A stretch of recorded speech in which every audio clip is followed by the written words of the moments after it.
What's up, everybody? What's up? Everybody's here. Everybody's come on in, get your seat. Usually, I start my show off with a little craziness to try to just set you up for some of the heavy stuff that we're talking about from time to time. Tonight is one of those nights where I don't know how serious this is going to be. Um, so, literally at 7 o'clock, I scrapped what I was going to do and decided to do something else. So that's where I am now. Um, I was going to talk about what I call a ball of confusion and this Temptation song, people walking around with their heads in the sky. Sale appeals is at an all-time high. Young folks walking around with their head in the sky. Cities ablaze in the summertime, and the beat goes on. So it's been kind of playing in my consciousness when I look at all that's going on, the evolution of revolution, shooting rockets to the moon, young people growing up too soon. I mean, the words are so pertinent today that it's what I wanted to talk about. But I said something a few weeks back. I talked about how tired I was of hearing about little Gabby Petito. And when I said it, the way it came out wasn't the way I meant it. And being the father of three daughters, I've got three sons, three daughters. And my sons, I look at them differently. I raised them to be able to not only take care of themselves, but to have a personal responsibility and taking care of their families as well. So that's how I raised them. So I look at them to be strong enough. Black men, we want our sons to be. I didn't tell them that men never cry. No, I didn't tell them that bullshit. But I taught them to be resilient, to seek their own place in the sun. My daughters, on the other hand, I wanted them to be independent, but I didn't want them to be hard. I didn't want them to be bitter as women, because as young women and growing into womanhood, because I see how it makes it so much harder for a woman to raise children with that kind of chip on their shoulder. So before I go any further, let me just go ahead and start the show. Good evening and welcome to the show. Thank you for being here, spending your Thursday night with me. As always, I'm truly humbled that you choose to spend your Thursday nights with me. I always say all the things you could be doing, you choose to be here, and that means the world to me. Um, My name is Hank Batiste, and the name of my show is Omit da Logic. This shit makes no sense, but I got something to say. And along those lines,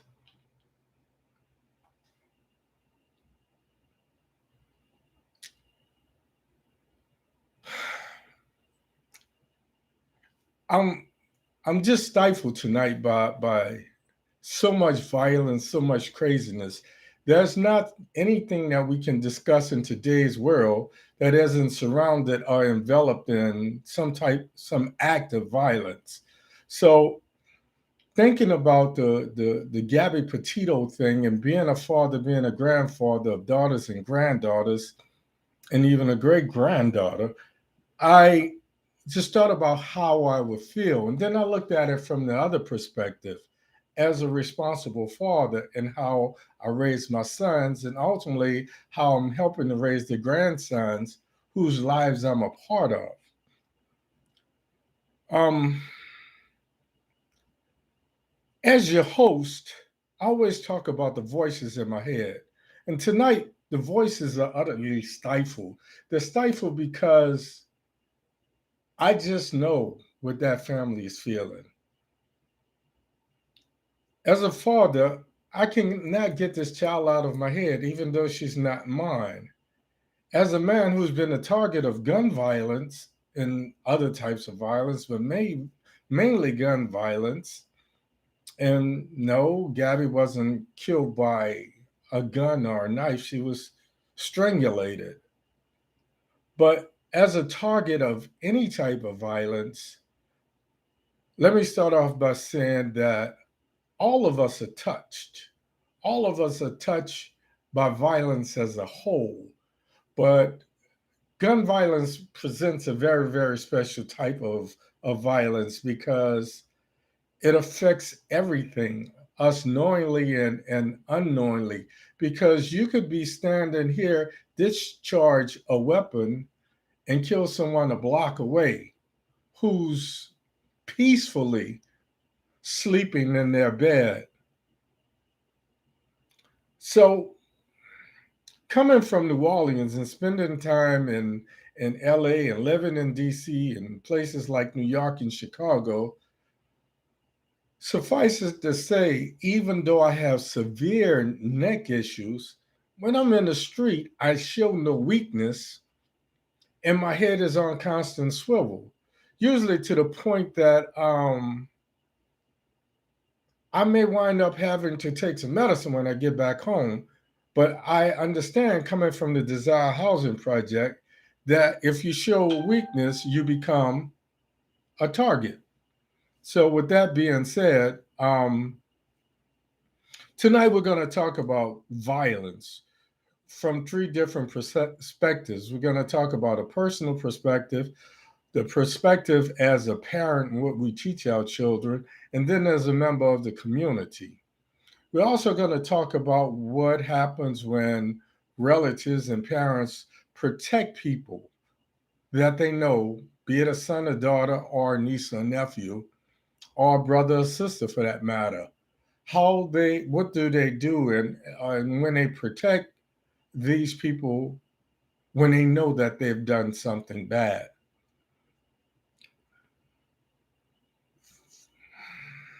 Finally, we're going, from a personal perspective, we're going to kind of talk about what we think we would do versus what we did when faced with some times that we did wrong, and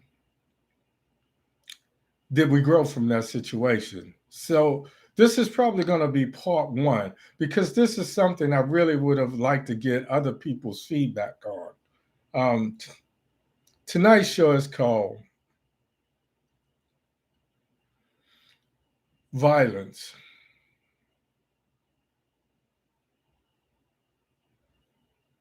I'm Hank Batiste.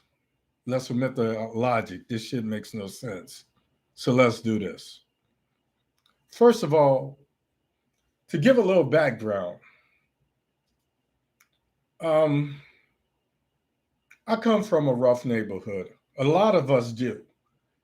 After Katrina, my neighborhood, my larger community, became one of the most identifiable and infamous areas of New Orleans, the Ninth Ward. Why? Because everybody has these images of people standing on roofs, waving signs, trying to be rescued after being, and I use this term loosely, left behind. You know, I also said that my dad worked for public service. So my dad and his family never left during a hurricane. My dad worked the entire hurricane, and he would call and check on us until there was no more power. And if possible, he would pass by sometime during the course of the storm or after storm to see how we were doing. So I know, and we know violence personally, coming from the Ninth Ward, where there's a well-known saying, and I don't know who came up with this saying, but the saying is, niggas from the nine don't mind dying. And I always say, that's foolish. Y'all can die. I have something to live for. It's called a purpose. So when people saw that address on an application or what have you, they always did a double take. A, because I was articulate, and B, because I didn't fit the mold. And this was magnified when I went into the Marine Corps. So sometimes violence is as a part of our community, as is the street lights or lack thereof, or the stop signs or lack thereof. Um,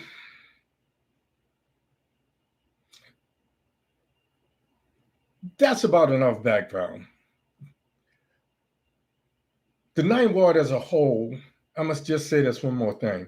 The Ninth Ward as a whole has a reputation, but the Desire Housing Project was supposed to be the baddest area in the city of New Orleans, or it was portrayed that way in the news and other places. But the Desire community, and then to expand on, once upon a time, you had the Desire Housing Project on one side of the tracks, and it was for Black folks, and you had the Florida Project on the other side of the track, and it was for white folks. After a while, there was some mixing where Blacks moved into the Florida Project, but I can't really remember white folks in the Desire. Um, then Desire was the backdrop for the Black Panthers and some of the programs they were doing in these disenfranchised communities.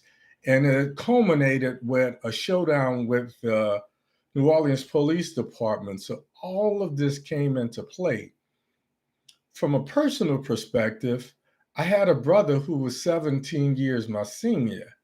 And when he and his boys were growing up, they were in the heat of all of the police brutality and all of that. The what I call the peak probably of the heroin, you know, addiction and all of that. So I saw that up close and personal, not always with my brother, but my brother would bring certain things home. My brother was kind of, his nickname was Bear. He wore tailor-made clothes and all of this prior to going into the military. When he went into the army and he went to Vietnam, he came back, he was a totally different person. He assumed another personality and he wanted to be known as Abdullah and blah, blah, blah, blah, blah. And my mom's wasn't having this, and my mom's being the epitome of strong Black woman.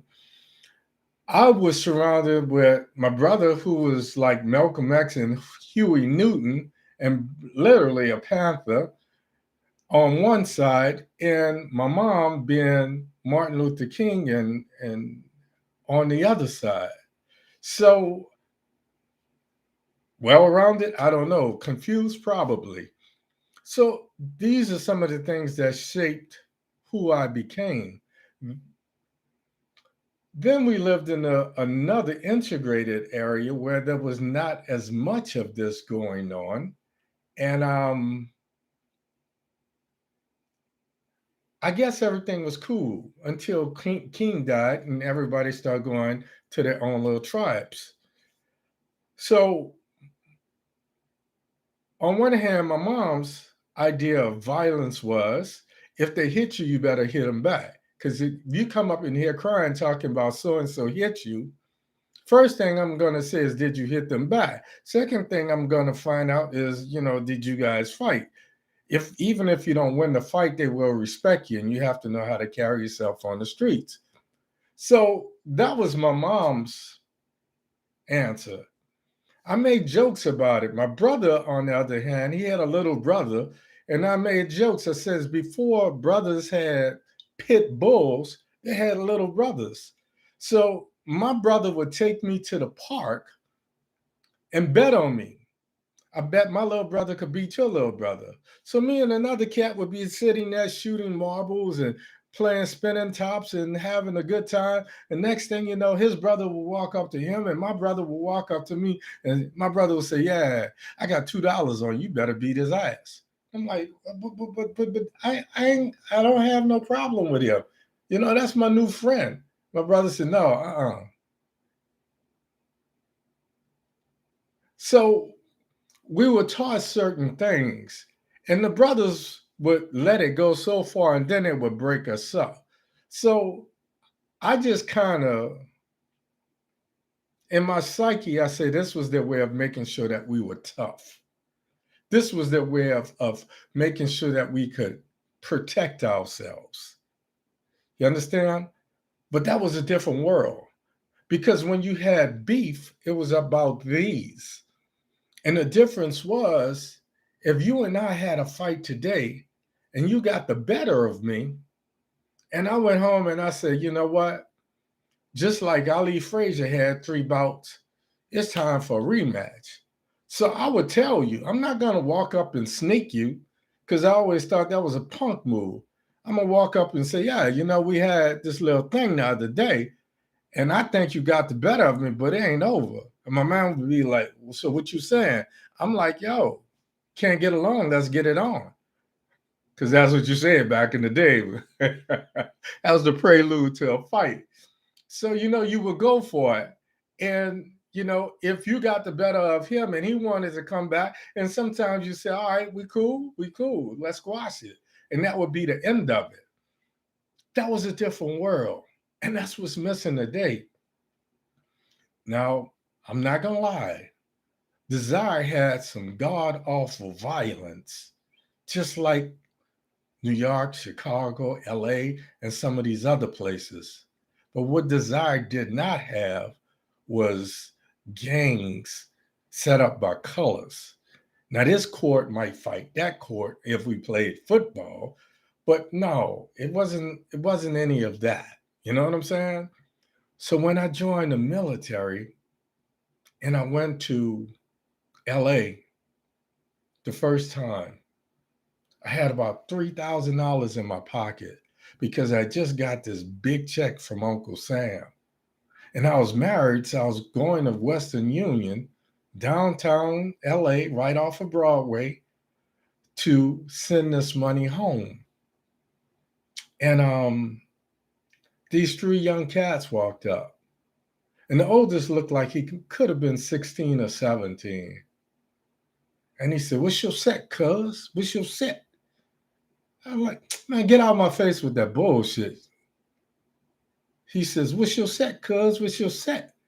Well, he came up on me because I had this much of a red bandana that I had probably been carrying since Carnival of 1975 that I used to wipe my face.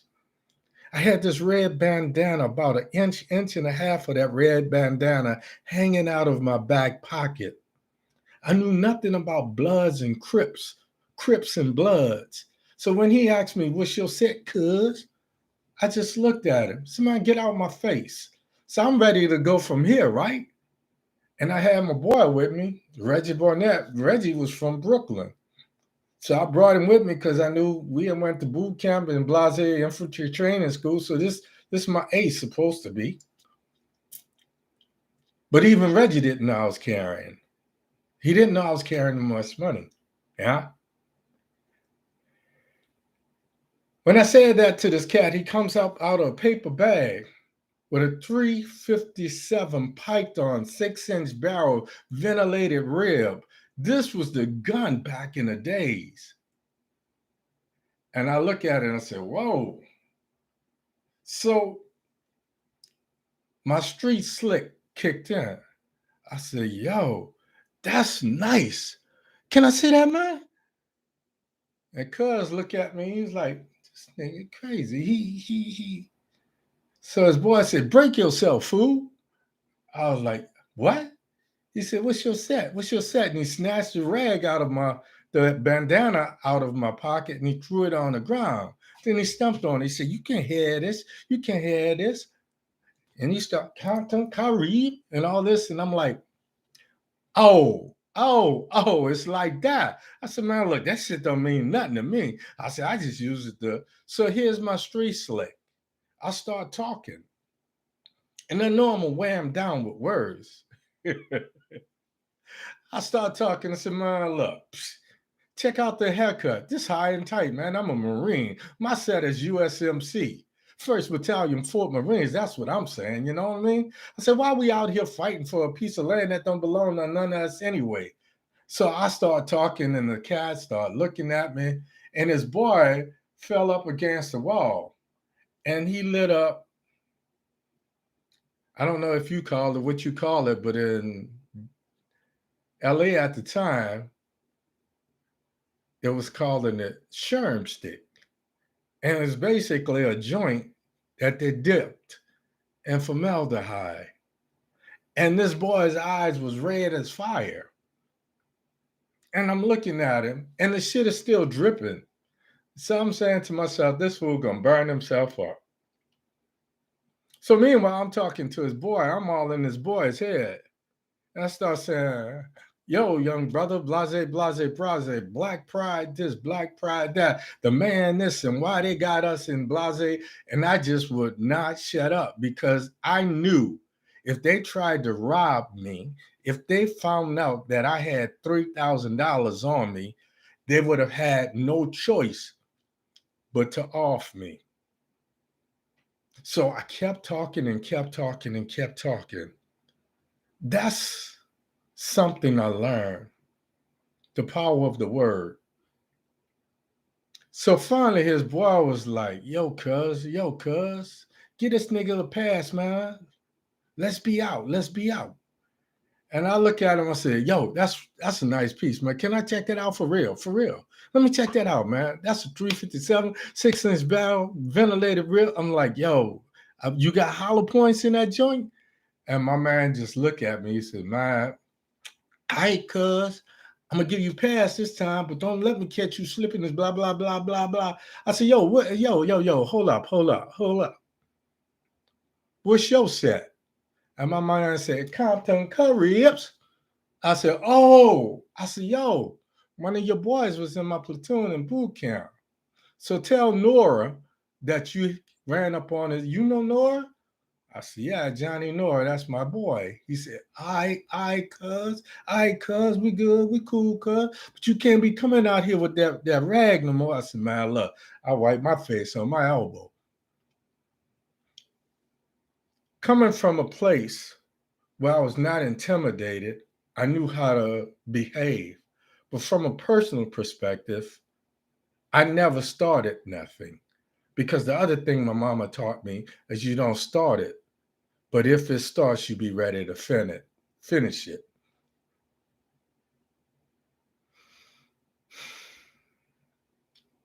That's all I got to say about personal violence.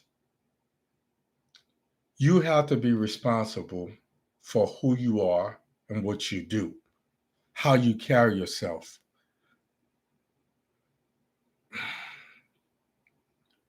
When I think about what I'm going to teach my child, I grew up with some of the same ideologies that my family had.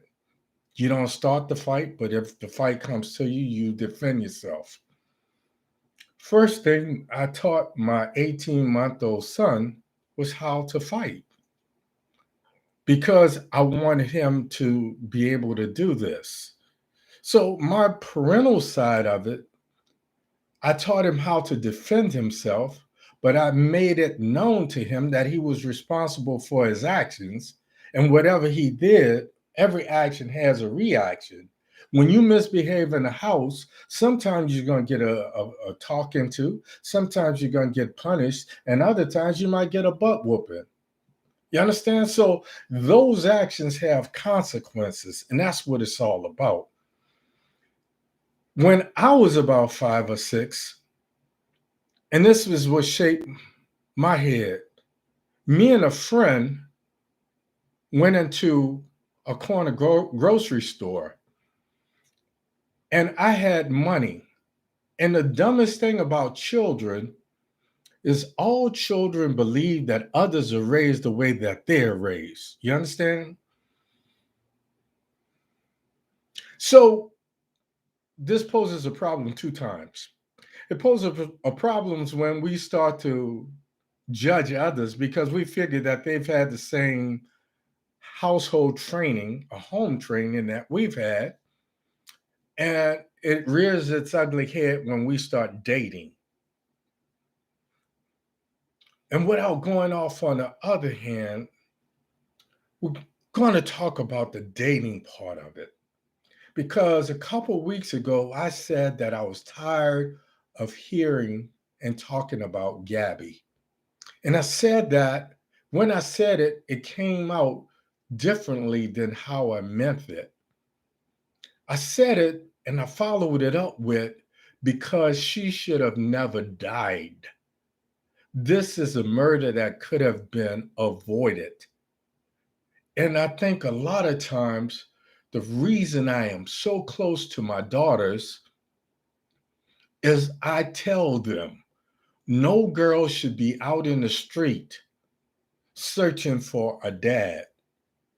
So I wanted them to have a very intimate relationship with their dad and understand that their dad was very human and made his share of mistakes, but nobody would love them.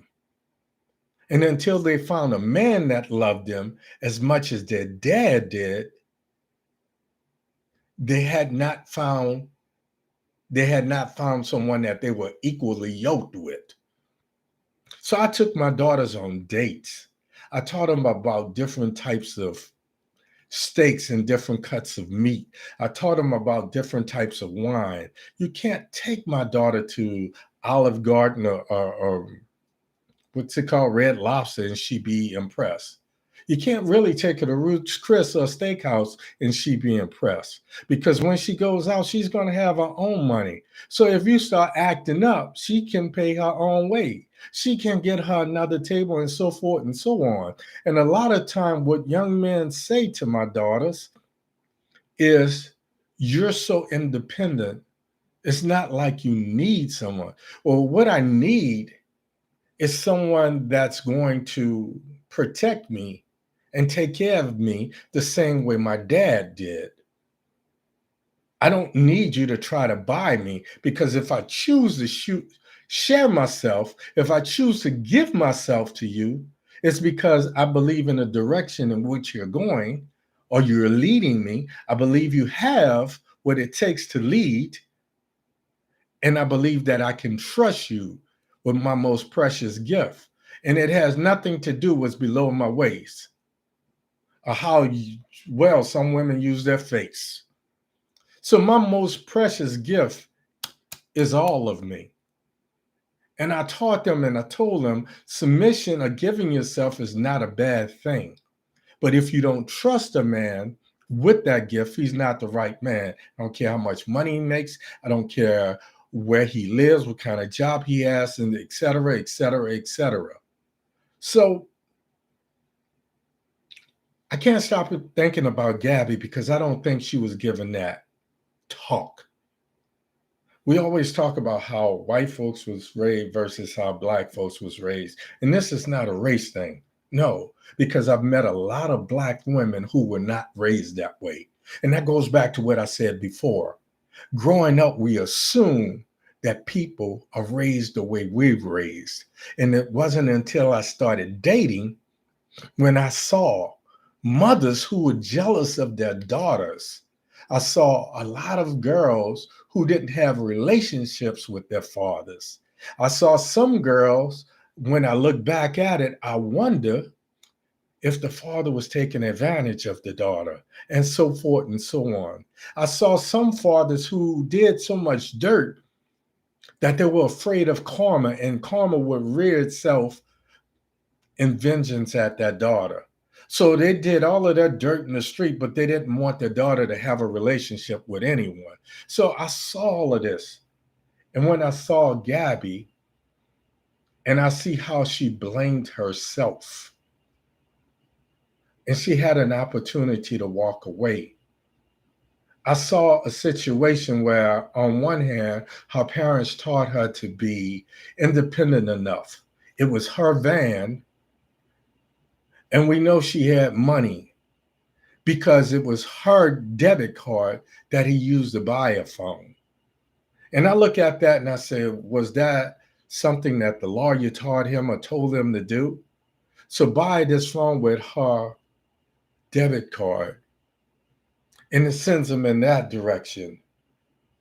And then buy another phone down the street with cash. And that's the phone that we're going to contact you on. So all of these possibilities go through my head because it's not just my daughter that I care about. I care about you because 90% of my following is female. And I care about your daughters and your daughters' daughters. So I'm going to cut this short, but I got one more thing to say. I said I was tired of hearing about this girl, but I've been feeling as much pain as though she were my daughter. Because when my son was 13 years old, my son was shot. And the person that shot my son, I knew. He taught at Carver's. So I knew this man. Now, what that man did not know is every time I was in New Orleans, because my son received blood, I said, if my son ever contracts the AIDS virus, this man, the rest of my children is going to be without a dad because I'm going to have to avenge my son's death. So this man didn't even know that he was being stalked. I used every instrument, every technique that the Marine Corps taught me. And I watched this man for years until we got beyond the threshold where my son was now safe. So the last thing that I'm going to say about violence, I do not condone violence. But sometimes I draw the line at retribution. And every morning when I wake up, the thing that I prayed for is God to give me strength and patience. Because if I was Gabby's dad, I would be confronting Brian's dad. If I was Gabby's stepdad, I would be confronting Brian's dad. I don't know if I would be looking for an eye, but man to man, ain't going out like that, player. We got some work to do. So I may get arrested after the fact, but I'm going to get some answers. This girl did not have to die. I know some of you are saying, why do we make this much about this child when Black girls are dying every day? A couple weeks I posted about little Maya in Orlando. This is not about color. This is about really young men learning to be men. It's one thing to be taught to defend yourself, but it's a whole nother thing learning restraint and not being a bully and picking on someone and taking advantage of someone that you profess to love, be it your child or be it a woman that you profess to love. You say you want to marry, you want to spend your life with. So when I think about why I am not married, because it's not something that I take lightly.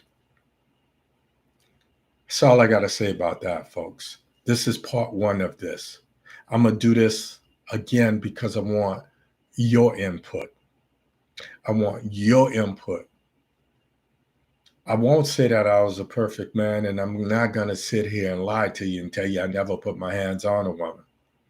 No, because when I was a young man, it wasn't something that I learned at home. It was something that I heard about in the barbershop. And the old cats in there, yeah, man, when your old lady start acting up, slap her, she act right. And I was like, really? My dad never told me that. Matter of fact, my mama, but I did it once and I felt like shit. And I dated a girl whose parents used to get drunk on the daily and fight. And I had this favorite shirt, and how siblings say, stop my mom and dad, they're going to kill each other. So I'm 16, maybe 17. And I have to go into these people's bedroom and break up a mama and daddy from fighting because they're totally drunk. And the thing that pissed me off most is I had this little shirt, man. It was green. I mean, it was white with green and gold sunsets on it. And it had these little birds and doves. And they got blood on my shirt. And just when I thought I had ended the fight, I was walking out of there. I said, this is ridiculous. I'm the kid here. I'm supposed to be learning from you. Look at your children. They're standing in the doorway crying. If you guys can't get along, go your separate ways. So this wisdom coming from a 16, 17-year-old kid talking to a grown man who had punched his wife in the face. She had bust her husband in the head with a beer bottle. No matter how much you love someone, no matter how much you have invested together, let it go. Your safety is paramount. That's all I got to say about that. That's all I got for you tonight. As always, I wanted to tell you, go to my YouTube channel, subscribe, give me a thumbs up. Let me know. Subscribe. Let me know. Let me know what resonated with you. Give me some positive words. See you next week, right here. Say.This time, say.This place. My name is Hank Batiste, alias the Renaissance Man, also known as Rennie. This is Omit da Logic. This shit makes no sense. I got something to say. So it must be true. As always, in parting, I will see you. Wish you love. Wish you peace. Hair grease, I'm out of here. Good night, folks.